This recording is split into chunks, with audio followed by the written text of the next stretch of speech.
Time to clean. Time to clean your space, inner and or outer.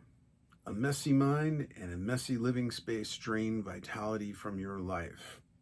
Life is messy, but sometimes we contribute unnecessarily to the general messiness.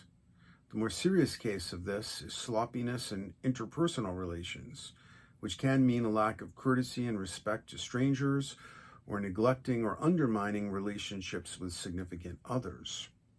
Depending on your situation, this could also mean withdrawing energy from others who spill their messy inner contents out on us. It can mean dwelling on the mistreatment we have received from others and preoccupation with those who have been in relationships with us. That would be inner messiness, obviously. Such people are not our concern, as psychic energy spent on them is wasted energy better applied elsewhere. Messiness, or entropy, and what Jung called psychic entropy, can easily overtake our practical lives. That would be outer entropy, of course, making our living spaces and vehicles messy. We can become messy about finances, health, time management, and tasks. Don't be hard on yourself about this. It happens to all of us. Just get to work cleaning things up, one task or life area at a time. But realize that there are always going to be some things out of order. So don't make it a morbid obsession either. So for example, let me just say this as an overview. As a creative person, I always try to emphasize to other creative people that you need structure to have anti-structure. That a creative person, even more than a non-creative person, needs to be organized, because otherwise the messiness of life crowds out the creative possibilities. So my writing sessions, or some of them, especially during what I call my rabbit hole writing years, were profoundly anti-structural, where I would just turn on the computer, not knowing where things were going to go that day, and often it would be in a completely unexpected direction. So that's profoundly anti-structural.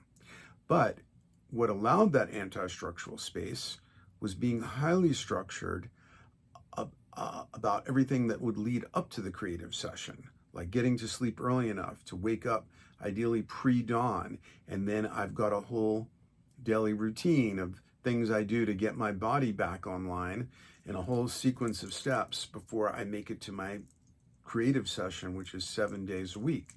So it takes a lot of structure, discipline, and organization to make room for the anti-structural, at least the useful and creative anti-structural. So one way of keeping things together in that way is to always have a list-making device, a smartphone for most of us, to record any action or to-do items. Try never to hold such items in memory. Get them on a list. So you outsource working memory to the phone, to the device, the list, whatever it is, because otherwise having to try and, I must remember to get this and that at the store. That's like walking down the path holding a stone in your hand. You're exhausting working memory, trying to hold on to it. Just get it onto the list immediately. And then as soon as you have, some odd moments, maybe that you've got 15 minutes before an important meeting, then you go, look at my, that's something only going to take 3 minutes, so I'll do that. You've got all those things there. Anytime you're in doubt, focus out, do an item on the list. I use an app on my phone that allows me to categorize such items and prioritize them. Reminders on an iPhone, in other words. Given the number of things, major and minor, I need to work on, there will always be open loops, things that need doing. There are only so many hours in the day, so if one of my spaces gets messy while I attend to higher priority items, so be it. It's unfortunate, but likely inevitable that some part of my life is subject to entropy while I attend to others. And this is like, I have never had a day where I did not have nagging things on the to-do list that really need to get done, but I just couldn't get to all of them. If you've ever met somebody who's crossed off every item on the to-do list, then they're probably deceased. Try not to get demoralized about that. just keep working on your prioritized list. For example, I'm currently revising and cleaning up, in quotes, this oracle, while my vehicle and some other living spaces are a little messy. Working on the oracle is a higher value activity, so I must put these other open loops out of mind because this task deserves total attention. My to-do list is never finished. I add new items daily as I check other ones off.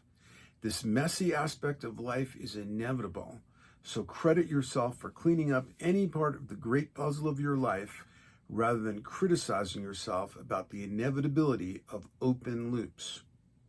Keep asking yourself, what's the best use of my time right now? The answer might be a specific item on your to-do list, or a high-quality social opportunity, watching a movie, reading a book, or being out in nature without an agenda. So long as you're doing something of value, accept that you will never put your life in perfect order. I frequently quote the modern Taoist sage Deng Ming Day, who said, never underestimate the value of a partial solution, because that's what our life is a series of partial solutions. When the time is right to take care of particular open loops, clean up spaces and messy relationships, or work on high-value endeavors, seize the moment. There can be a wonderful release of energy when we clean up messy areas that drain energy and morale.